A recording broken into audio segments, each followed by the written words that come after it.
A close call, a moment of danger when life can hang in the balance. It was about survival at that point. A split second where the outcome could go either way. I knew I had to get the people out of the car. The difference between disaster and survival. It was terrifying. I thought it was game over. These are the people that have been there and lived to tell the tale. Then the doctor had a word with us and thought he was preparing us for David's death. It's like something out of a horror film. Their instincts and resources, coupled with the quick thinking of others, helped to pull them through. I wanted to keep them awake. I needed to keep them awake. And their dramatic experiences were recorded on camera. Your life is on the line. It's a day they'll never forget. The day they had a close call.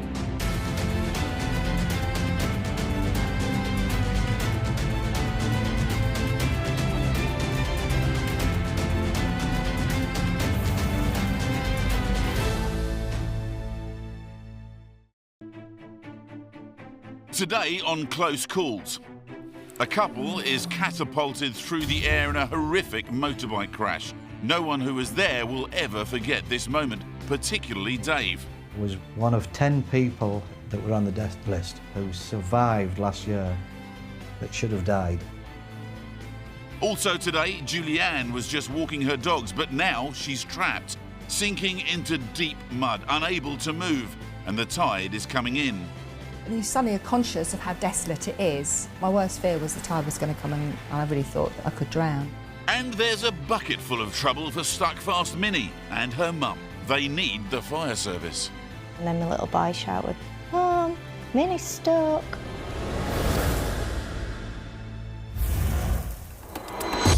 A remote part of Northumberland on an August weekend.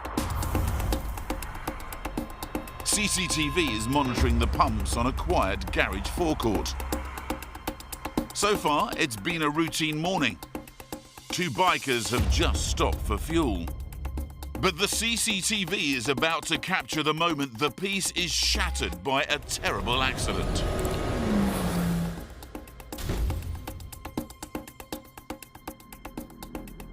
A motorbike has smashed into the side of a turning car. Witnesses are frozen with shock. Time just stopped. Every second seemed like a minute. And I kind of remember just shouting to myself, like, no, no, yeah, in disbelief at the time. It was like a bomb had gone off. It was like a big explosion. I just knew instantly that it could be pretty much fatal.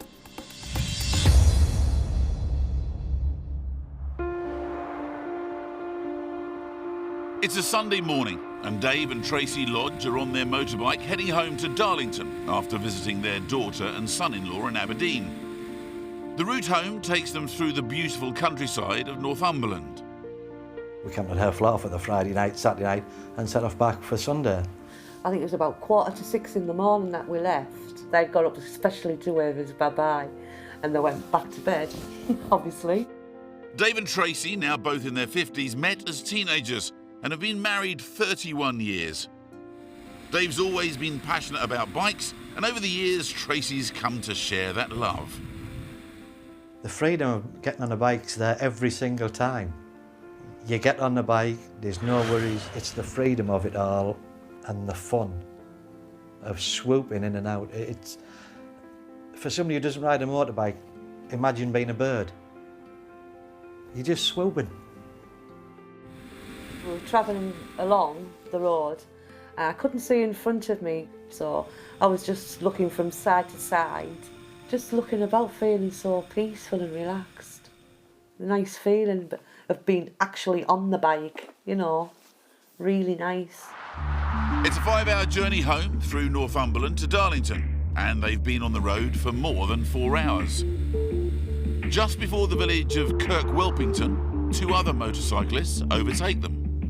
Every time a bike passes one another, they always give the nod, which I like. I think that's nice. They looked fine. I mean, they were riding along, looked pretty comfortable on the bike. Obviously, he was an experienced rider. He's seen us coming. And these two bikers overtook us, and I thought, nice big sport bikes, you know. In just a few minutes' time, the two passing bikers, Jason and John, will be seeing Dave and Tracy again but in the very worst of circumstances. 5 miles further on is Knowlesgate Garage. Bikers Jason and John stop for fuel. While John is filling up, Jason waits on the forecourt nearest the roadside. John was refuelling, I pulled in, and I was basically just watching the wheel go by. The garage has CCTV recording all the activity at the pumps, but the range of the camera also includes part of the road. Tracy and Dave have been making good progress, and they're approaching the petrol station. Jason becomes aware of a car slowing down near the garage exit. It begins to turn right into the path of Dave and Tracy. There's no escape.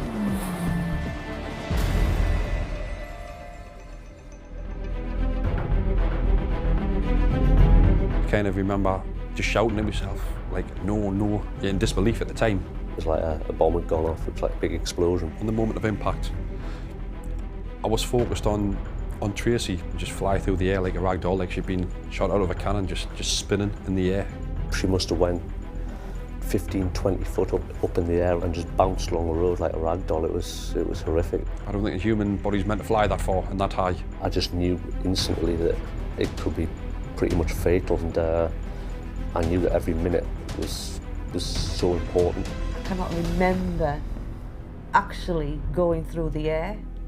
I found myself on the road thinking, I was a bit confused, thinking, oh, we must have been in an accident here. Time is suspended as the watching bikers take in the full horror. But then, reality kicks in. John races to the crash site, while Jason calls for help. At this time, I was making a phone call to the police. My first instinct straight away was to make the call.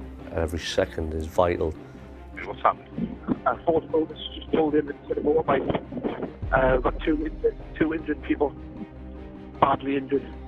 Dave slowed from 60 to 34 miles an hour, but the impact is so great that the car has been shunted over a metre along the road by the motorcycle. The front of the bike is no longer there. There's debris all over the tarmac. Dave has been catapulted 14 metres, Tracy twice as far. The only sound is her screaming. I tried to console her. She was making quite a bit of noise. She was in a lot of pain, but I've always been told to go to the quiet one. I realised that Dave was hurt a lot more. John's ex-army. He's trained to cope in a crisis. You could see he was in a bad way. You knew he was in a bad way. I've seen compound fractures before, and you could see his arms weren't pointing in the right direction. He kept on closing his eyes, and I wanted to keep him awake. I needed to keep him awake. By now, the car driver and passenger are out of their vehicle. They're unhurt, but in shock. Cars are pulling up and more people appear on the garage forecourt. This is another real 999 call made to the emergency services. Hello, ambulance service. Can I take the address, please? A69 Deborah Road. The motorcycle has come off at Knowlesgate in petrol station. There's a petrol station. You feel a little bit useless in a way. All you can do at that point, you can't fix him, you can't mend him.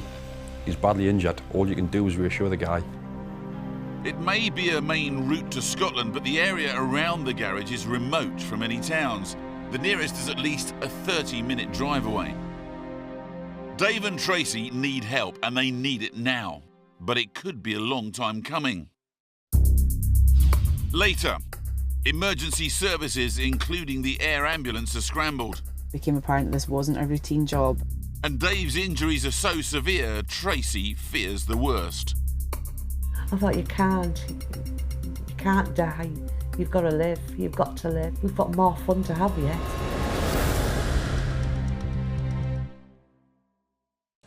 In an emergency, having a mobile phone can give you a fighting chance. That's of course providing you can get a signal and that you can reach it, as Julianne found out. On a remote part of the Kent coast, there's been a landslide and a dog walker's trapped in a perilous situation. She's sunk to her waist in thick, oozing mud. The more she moves, the deeper she sinks. Yet she can't stay put. The tide is rushing in.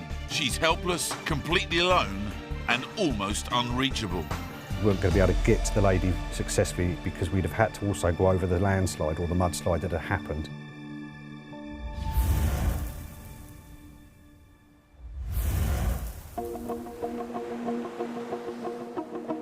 Near Herne Bay, the Reculver Country Park is known for its wildlife, walks and undeveloped coastline. Julianne and her husband go there every Sunday to walk her mum's dogs. The same route we take every Sunday. We walk along the cliffs or walk along the beach normally if the tide's out. And it takes us about an hour, but it's lovely. Today, though, she's walking the dogs alone, and this time she won't be coming back in an hour. Straight away, things go wrong. Got halfway down the cliff and this mad Labrador puppy came charging out at us, knocked me flying and knocked me over and hurt my knee. I thought I was all right. I got up and the lady rushed over and said, you know, you all right? And I said, yeah, I'm fine. I just, you know, a bit sore. I thought, you know, I'd walk it off. But the pain in her knee increases. So I thought, I'm not going to walk back along the cliffs. I'll walk along the beach. It'd be flatter, it'd be easier. But there's a problem. A whole section of cliff has recently fallen down onto the beach. Julianne, with her painful knee, has a decision to make.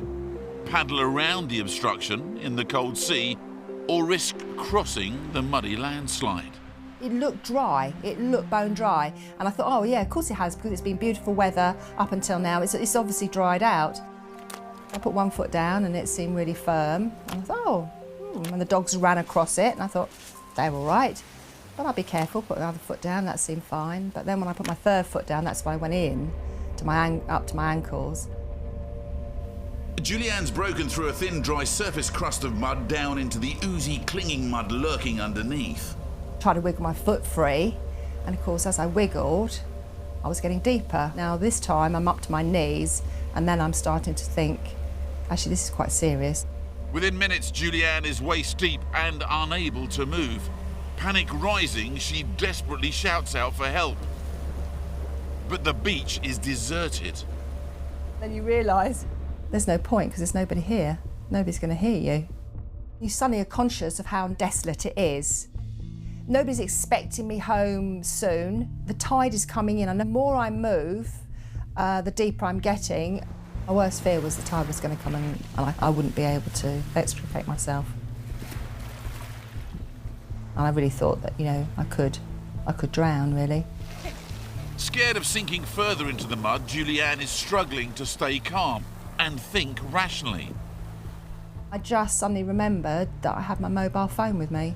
Luckily, the phone's above mud level in the pockets of her top, not submerged in her trousers, so Julianne can reach it. Of course, I'm absolutely covered in mud. I'm absolutely, you know, thick with mud. I managed to sort of try and sort of clean my hands up a bit and got my phone out. You think, oh, my phone. And then you think, but you can't get a signal on the beach. So what's the point? And of course, there's not, it is emergency calls only. So that's when I dialed 999. I thought, well, I'm going to try. To Julianne's relief, she gets through to an operator. It's a lifeline. There would be someone coming, and it was just a matter of time. Fire and rescue immediately dispatch a crew carrying an all-terrain vehicle so they can get to Julianne's location across the pebbly beach. First on the scene is Dylan Tuck. She was up to her waist in the mud where she'd sunk down. She'd obviously tried to get herself out and made it worse for herself. But that's human instinct to try and pull yourself out. But Julianne's ordeal is far from over.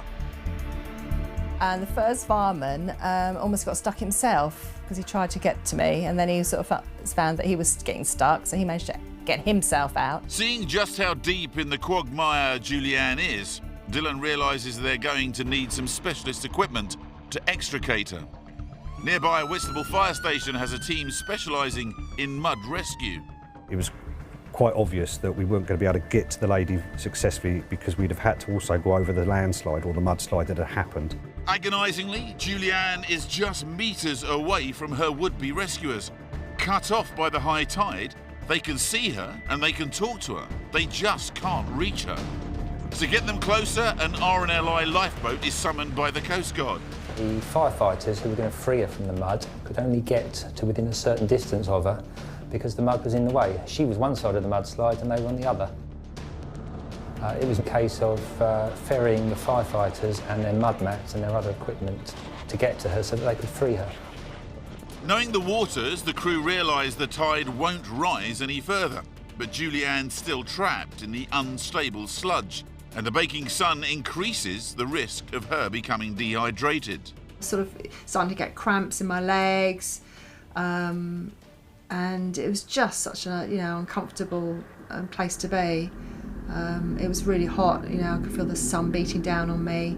Nick Salt and the crew eventually reach her by spreading their weight across an inflatable mud mat. They try digging, but it just isn't working. Their only hope of actually freeing Julianne is a technique using a specialist bit of kit, a mud lance. This is run on compressed air from one of our breathing apparatus cylinders. As we use these on the casualty, we'll place them down near their legs or whatever part of their limbs that are trapped, and then we force the air down through the tube into the mud. It liquefies it, so it's almost like watery. That helps the guys then to dig her out and pull the legs free. After an hour and a half, Julianne's terrifying ordeal is over. She's shaken, dehydrated, caked in mud, but finally free. Reunited with the dog, she's taken 400 metres back along the shore to where she'd set out on what she thought was a carefree Sunday morning walk. I'm just so relieved to be out and onto dry land. Julianne now avoids walking along the beach, but she's still haunted by the possibility that the outcome could have been very different. I was so lucky to have my phone. What if I didn't have my phone? Would the sea have come up? How long would I have been down? You just think the worst, don't you? Just think, how bad could it have been? Just thank God I had my phone.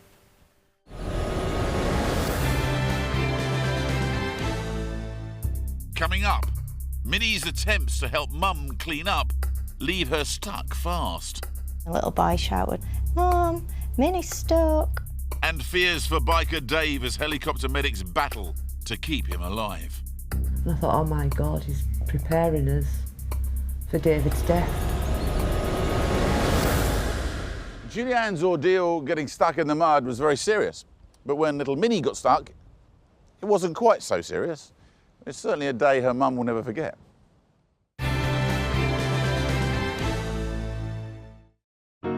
History records how kids have been getting stuck in the most unusual places for decades. Iron railings and even a milk churn. But who's ever heard of a child ending up in a tin mop bucket? Well, take a look at young Minnie's adventure at home in South Yorkshire. Her antics resulted in an emergency dash to hospital. Please stop, Minnie.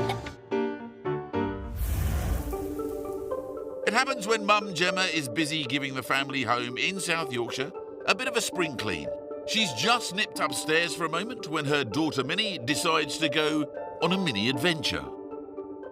Well, I mopped floor and then emptied the mop bucket, and I ran upstairs with my washing, and I chucked it over at banister, and then my little boy shouted, "Mum, Minnie's stuck." Running down to see what all the fuss is about, Gemma finds Minnie sat upright in the empty bucket. Just thought, oh, she'll just climb out in a minute, but she couldn't. I tried to get my hand inside, but then, because she were on the floor, I picked it up and then put it in the sink, and then I thought, oh, if I can just get my hand down and move her, but there were no budging. The little girl's legs are wrapped tightly round the drainer. Mum decides she'll have to drive her daughter to hospital, but Minnie isn't fazed at all. As Mum's phone footage shows, she's created a new dance craze, the mop bop. She were like jigging in back at car and having a dance, but I don't think that would have made her any more stuck than what she was, because she was stuck. At the hospital, the doctors hand over to the fire service. But I just thought they're not going to be able to get her out, and I didn't want them to hurt her, and then I thought, oh my God, they're going to have to cut her, or I thought they would have had to like get a steel saw, and because you watch it on telly, don't you, when they cut them out of cars and stuff. I just thought it was going to be horrendous like that.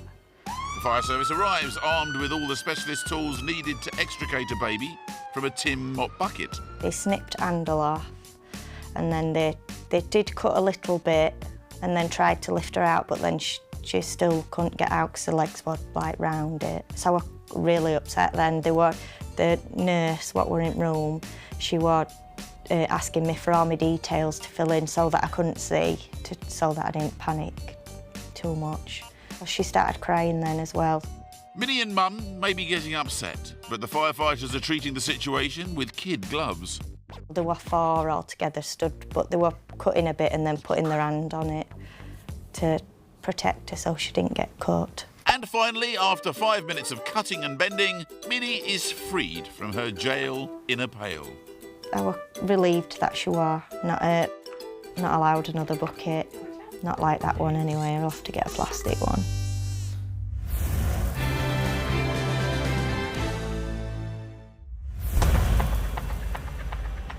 Now back to the remote part of Northumberland, where a garage CCTV camera has captured the shocking sight of a motorbike smashing into a car. Dave and Tracy Lodge have been catapulted through the air, landing metres down the road. I was a bit confused, thinking, oh, we must have been in an accident here. Emergency services have been called, but the nearest town is more than 30 minutes away, and the couple need help now. Dave is very badly injured. The police are the first service to arrive. They close the road and immediately scale up the response. The Great North Air Ambulance is scrambled from its base at Darlington, a 19-minute flight away. On board is heli-medic and A&E consultant, Dr. Laura Atwood. Initially, it was a routine job for us, and as we got more into it, it became apparent that this wasn't a routine job, and actually there was some moments that were quite, gave us anxiety. At this point, all the heli-medics know is that a motorcyclist has come off his bike and has suffered head injuries. Certainly when we arrived at the scene with Dave, it was apparent fairly quickly that it was a significant injury that he had. He was sort of in and out of consciousness, and his face was quite badly bruised and bleeding, and he had obvious facial fractures. And then the second worry became apparent that it was his chest and his lungs. It was a problem, especially his right side of his chest. Dr. Atwood decides to perform a procedure normally carried out in a hospital. She's going to put Dave into an induced coma. It will reduce the effects of brain damage. She needs to intubate him, placing a tube down his windpipe so a machine can take over his breathing. There was a lot of blood coming up from his lungs and his chest, so much so it took us 3 attempts to intubate him. The air ambulance heads for the major trauma unit at the Royal Victoria Infirmary in Newcastle. But on board, Dave's condition deteriorates. He kept dropping his blood pressure. It became apparent that he was fairly unstable, and there was moments where we thought, is he going to make it? Dave's injuries include a ruptured artery, and medics fear he will bleed to death. It's the first thing they tackle at the hospital, and the operation's a success. But his head injuries are so worrying, Dave remains in an induced coma. His wife Tracy is being treated in the same hospital. She knows he's very ill. When I did see him, it was such a shock. His face, his eyes, it was terrible. It was swollen, there was blood. And I thought, is he going to survive this? The doctor, he took us in a room and says, it's serious. It's very serious. We're watching David hour by hour. And I thought, oh my God, he's preparing us for David's death. I just thought to myself, he can't. This man is all I know, this man is my life. I've grown with this man. I've been with this man longer than I've been with my parents, I thought, you can't die. You've got to live, you've got to live. We've got more fun to have yet. It's 17 days before Dave is brought round from his coma, but he still needs extensive surgery to rebuild his arms, wrists, and one of his feet. After 4 weeks, he's transferred to the James Cook Hospital in Middlesbrough, closer to the couple's home. It's a significant event in Dave's recovery. The collision, the emergency flight, and the 6 weeks in hospital have been wiped clean from his memory. I don't remember any of it. The next thing I can remember now is the transfer from Newcastle Hospital to Middlesbrough Hospital. Although I was awake in Newcastle and I had spoke to people, I just don't remember. It's a good thing for me because I don't remember any pain. It's another 5 weeks before Dave is well enough to go home. He's amazed friends, family, and most of all, the huge team of specialist medics who treated him. His recovery is such that he's become the subject of a medical paper written by emergency doctor Laura Atwood. Went to a hospital conference early on this year and I found out that I was one of 10 people who survived last year that were on the death list that should have died. It's been 10 months since the accident. Because he has no memory of the crash, watching the CCTV footage has played a vital part in David's emotional recovery. He's watched it literally hundreds of times, looking for reassurance. The reason I needed to see this was to cure my own curiosity that there was nothing I could do to avoid the collision. I had nowhere to go. There was no other option for me. I'm quite happy that I cannot blame myself for putting myself and Tracy in any danger. The driver of the car, a Brazilian holidaymaker, was convicted of driving without due care and attention. He has since returned to South America. Dave has survived the closest of calls. I don't hold any grudge towards anybody else. Yes, it was a mistake he made, but I don't hold any malice towards the man. Big thanks obviously go to the lads on the motorbikes that helped. And it's all down to the medical services, the emergency services, and whoa.